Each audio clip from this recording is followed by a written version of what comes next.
Good morning everyone, welcome to GSDF YouTube channel. मैं मुकुंद। आज की इस क्लास में हम आपको बताएंगे कि GST का रजिस्ट्रेशन कैसे करते हैं। सबसे पहले हम आपको ये बता दें कि GST रजिस्ट्रेशन के लिए आपको कौन कौन सा डॉक्यूमेंट की ज़रूरत पड़ते हैं। तो GST रजिस्ट्रेशन के लिए सबसे पहले प्रोप्राइटर का पैन कार्ड होना चाहिए, आधार कार्ड होना चाहिए, फ़ोटोग्राफ यानी पासपोर्ट साइज़ फ़ोटो होना चाहिए और proof of principal place of business यानी जहाँ पे बिजनेस है उस जगह का कुछ डॉक्यूमेंट होना चाहिए, जैसे कि electricity bill. Bank account details होना चाहिए। बैंक अकाउंट डिटेल्स का मतलब जैसे पासबुक है तो उसका फर्स्ट पेज का होना चाहिए। ये सब ज़रूरी कागज़ आपको चाहिए GST रजिस्ट्रेशन करने के लिए। नेक्स्ट, GST रजिस्ट्रेशन करने के लिए सबसे पहले आपको सर्च बॉक्स में जाके www.gst.government.in लिख के सर्च करना है। तो जैसे कि सर्च कीजिएगा तो इस तरह का एक बॉक्स खुलेगा। इसमें आपको सर्विस ऑप्शन पर चलना है। सर्विस के बाद रजिस्ट्रेशन पे, रजिस्ट्रेशन के बाद न्यू रजिस्ट्रेशन पे, और जब न्यू रजिस्ट्रेशन पे क्लिक कीजिएगा तो कुछ इस तरह का पेज खुलेगा। अभी हम आपको दिखा रहे हैं। इस तरह का खुलेगा पेज।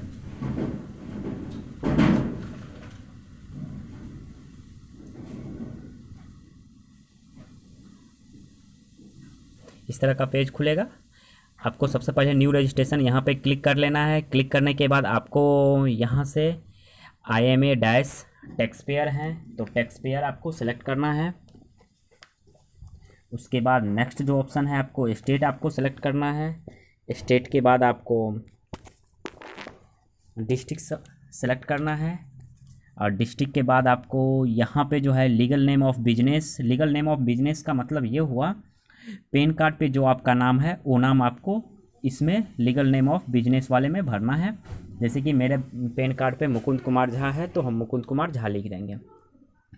पैन नंबर भरना है, ईमेल आईडी भरना है और आप अपना मोबाइल नंबर यहाँ पे भरेंगे। और मोबाइल नंबर भरने के बाद इसको प्रोसीड कर देंगे। और जैसे ही आप प्रोसीड कीजिएगा आपके सामने कुछ इस तरह का पेज खुलेगा। आपके मोबाइल नंबर पे और ईमेल आईडी पे दोनों पे एक एक OTP आएगा। वो OTP आपको दोनों में डालना है। OTP डालने के बाद फिर आपको प्रोसीड करना है। प्रोसीड पर जैसे ही आप क्लिक कीजिएगा तो आपके पास एक TRN नंबर जनरेट होके आएगा। इस तरह से एक मैसेज आएगा, you have successfully submitted part A for the registration process, your temporary reference number TRN is इतना। ये 15 अंक का होता है। इसके लास्ट में आपको TRN लिखा रहता है, जैसे कि हम दिखा रहे हैं आपको यहाँ पे, जो कि 15 डिजिट का रहता है और 15 दिन तक ये वैलिड रहता है। यानी 15 दिन के अंदर में आप GST का लिए अप्लाई कर सकते हैं। इसको आपको प्रोसीड करना है और जैसे ही आप प्रोसीड कीजिएगा इस तरह का एक पेज खुलेगा। अब यहाँ पे आपको क्या करना है, आपको न्यू रजिस्ट्रेशन पे नहीं क्लिक करना है। आपको किस पे क्लिक करना है, तो टेम्प्रोरी रेफरेंस नंबर पे आपको क्लिक करना है, क्योंकि आपके पास TRN नंबर मिल चुका है। आपको जो TRN नंबर आपको मिला है वो आपको इस बॉक्स में फिल करके भरना है। और यहाँ पे आपको कैप्चा भरना है, जो बगल में स्क्रीन पे जो दिख रहा है साइड में, वो कैप्चा भर के आपको प्रोसीड करना है। और जैसे ही आप इसको प्रोसीड कराइएगा तो एक और OTP आएगा आपके मोबाइल पे या ईमेल पर, उसको आप यहाँ पे डाल के उसको प्रोसीड कर दीजिएगा। अब जैसे ही आप इसको प्रोसीड कीजिएगा तो कुछ इस तरह का स्क्रीन आपके पास खुलेगा। इस स्क्रीन में आपको यहाँ पे जाना है एक्शन के नज़दीक, और एक्शन के नज़दीक जाने के बाद आपको इस पर क्लिक करना है। इसका नाम होता है एडिट। और जैसे ही आप एडिट पे क्लिक कीजिएगा तो इस तरह का एक पेज खुलेगा। पेज खुलने के बाद आपको ये पूरा चीज़ भरना है, बिजनेस डिटेल यानी सबका डिटेल भरना है।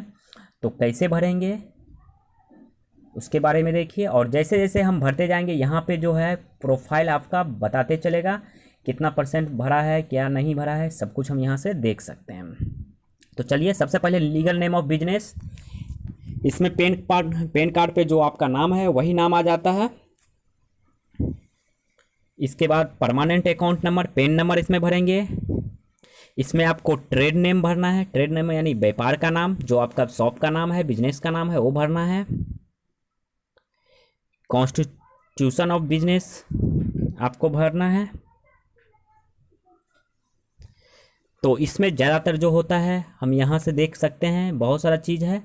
आपको ज़्यादातर जो है प्रोप्राइटर इसमें भरा जाता है, प्रोप्राइटरशिप ये जो दिख रहा है आपको वो भरेंगे। नेम ऑफ स्टेट सेलेक्ट कर लेंगे, डिस्ट्रिक्ट सेलेक्ट करेंगे। स्टेट ज्यूरिस्डिक्शन में आपको भरना है, यहाँ से कोई भी आप एक सेलेक्ट कर लीजिए, sector, circle, ward, charge, unit, इस तरह से आपको कोई भी एक सेलेक्ट कर लेना है। और जैसे ही आप सेलेक्ट कीजिएगा तो उसके नेक्स्ट में आपको फिर से बिजनेस का डिटेल में कुछ और क्वेश्चन आएगा। जैसे सेंटर ज्यूरिस्डिक्शन में आपको पूछेगा कमिश्नरेट, डिवीज़न, रेंज। अगर ये सब आपको नहीं मालूम है तो यहाँ पे जो लिंक आपको दिख रहा है, इस लिंक पे जैसे ही आप क्लिक कीजिएगा, लिंक पे क्लिक कीजिएगा तो वहाँ पे आपको सबसे पहले पूछेगा आपको स्टेट, और आपको अपना स्टेट सेलेक्ट कर लेना है। अगर नहीं पता है तो पहले सबसे पहले स्टेट पूछेगा, स्टेट सेलेक्ट कर लेना है। स्टेट के बाद आपको ब्लॉक पूछेगा। इस तरह से पूछते पूछते आप अपना यहाँ से खोज सकते हैं डायरेक्ट इस लिंक पे क्लिक करके। उसके बाद आपसे क्वेश्चन पूछ रहा है,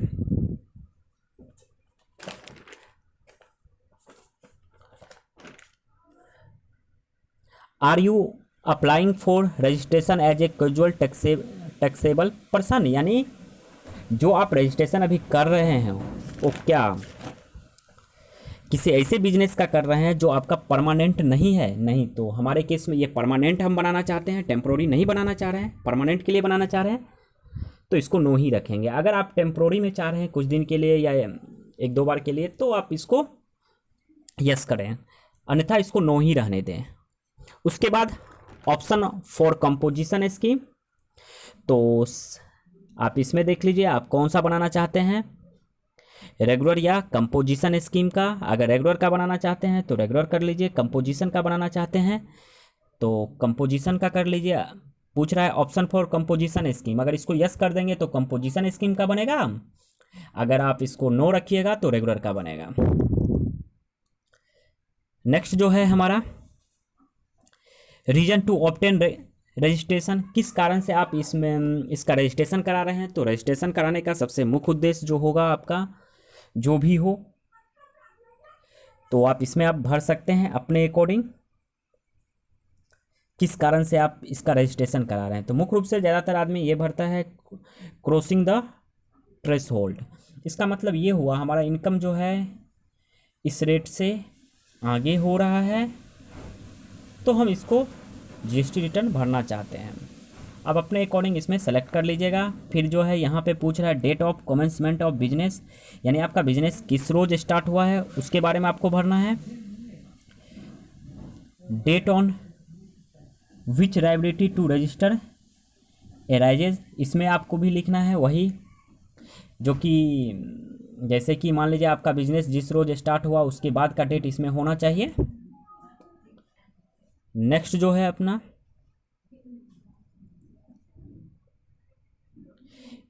इंडिकेट एक्साइटिंग रजिस्ट्रेशन में टाइप ऑफ रजिस्ट्रेशन पूछ रहा है, तो टाइप ऑफ रजिस्ट्रेशन में टाइप ऑफ रजिस्ट्रेशन आपको सेलेक्ट करना है।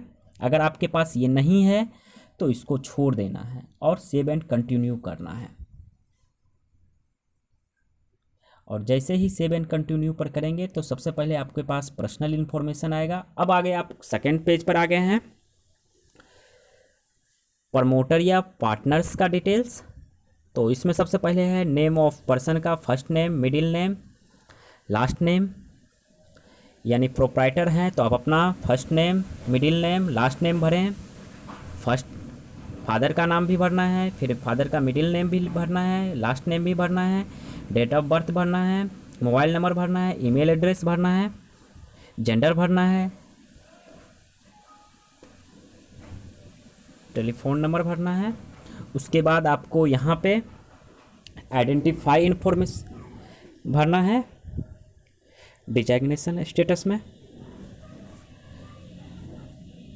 डिजैग्नेशन में या स्टेटस में आपको क्या है, तो जैसे कि हम भर रहे हैं प्रोप्राइटर, तो प्रोप्राइटर आप भर सकते हैं। उसके बाद है आपके केस में डायरेक्टर आइडेंटिफिकेशन नंबर, कुछ अगर आपके पास है तो आप भरिए, नहीं है तो छोड़ दीजिए। Are you citizen of India, ये ऐसे ही रहेगा। उसके बाद है permanent account number, PAN number जो है यहाँ पे भरिए। पासपोर्ट नंबर है आपके पास तो है तो भरिए, नहीं है तो छोड़ दीजिए। आधार नंबर भरना ज़रूरी है। उसके बाद आपको रेजिडेंटल स्टेटस में भरना है। तो रेजिडेंटल स्टेटस कैसे भरना है, तो सबसे पहले आपको रेजिडेंटल स्टेटस भरने के लिए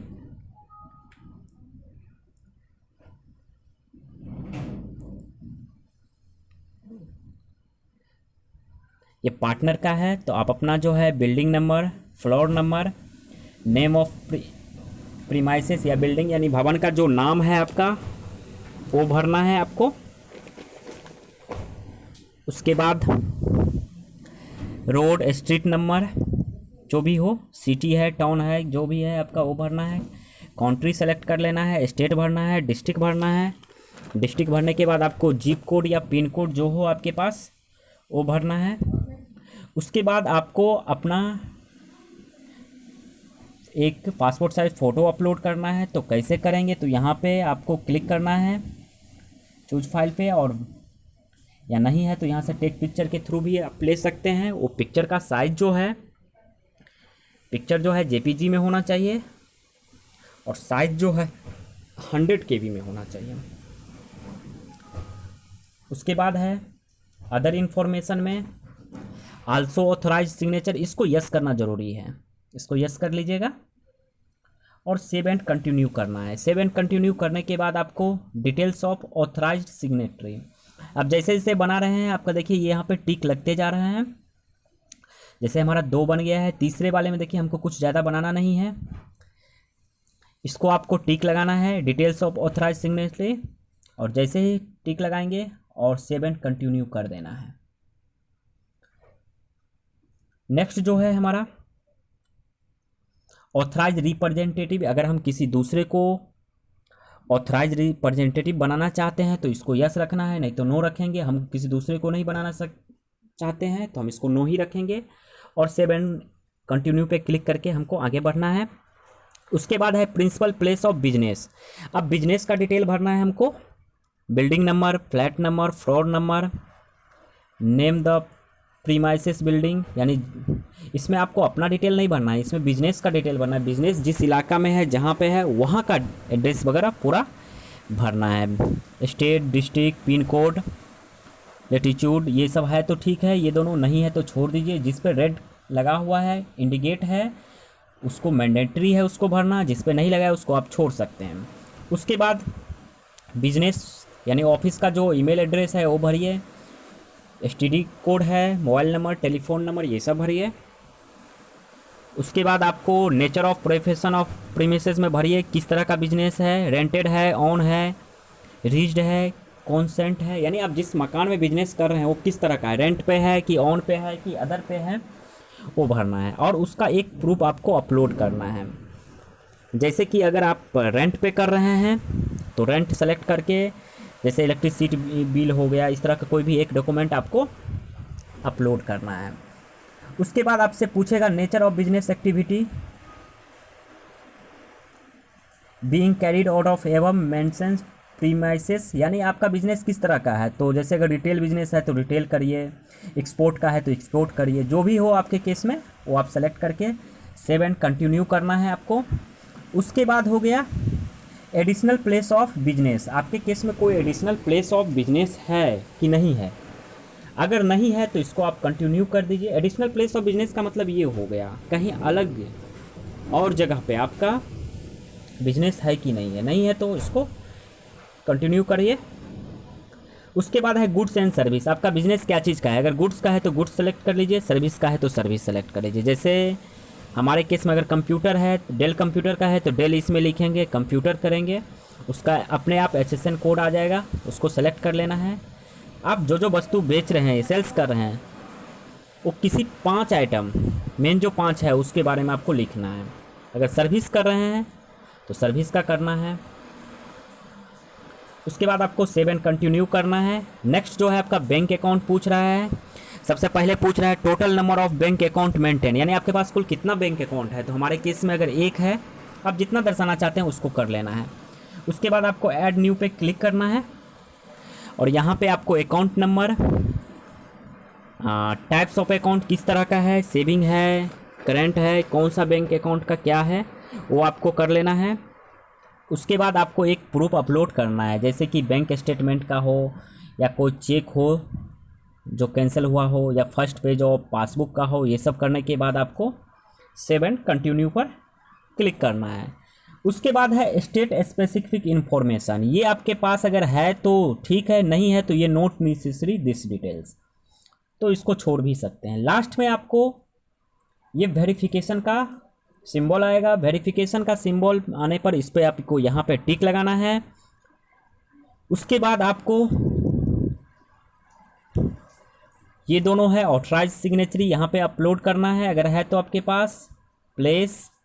अब यहाँ पे आपको 3 तरीका से सबमिट करना है, submit with OBC, submit with e signature और submit with EBC। Submit with DSC क्या होता है, DSC का मतलब होता है अगर आपके पास कोई डिजिटल सिग्नेचर है तो इसको अपलोड कीजिए, नहीं है तो इसको छोड़ दीजिए। सबमिट विथ ई सिग्नेचर क्या होता है, अगर आपके पास आधार कार्ड पे जो मोबाइल नंबर है वो मोबाइल है तो आप इस पर क्लिक कीजिए। थर्ड और लास्ट क्या है, सबमिट विथ EBC। EBC का मतलब होता है आप कोई भी मोबाइल नंबर या ईमेल के ID के थ्रू इस OTP को वेरीफाई करवा सकते हैं। और लास्ट में आपके पास सक्सेस का मैसेज आ जाएगा, thank you for submission, system will verify validate the information submitted after which acknowledgement will be sent in next 15 minute. यानी 15 मिनट के बाद आपका वेरीफाई मैसेज वेरीफाई हो जाएगा, चालू हो जाएगा। इस तरह से हम लोग GST का रजिस्ट्रेशन करते हैं। आशा करते हैं कि ये वीडियो आपको समझ आ गया होगा। कोई दिक्कत हो तो कमेंट के जरिए आप पूछ सकते हैं। हाँ, अगर आपको ये लगता है कि ये वीडियो यूजफुल है तो इसे लाइक, सब्सक्राइब और शेयर करना ना भूलें। धन्यवाद।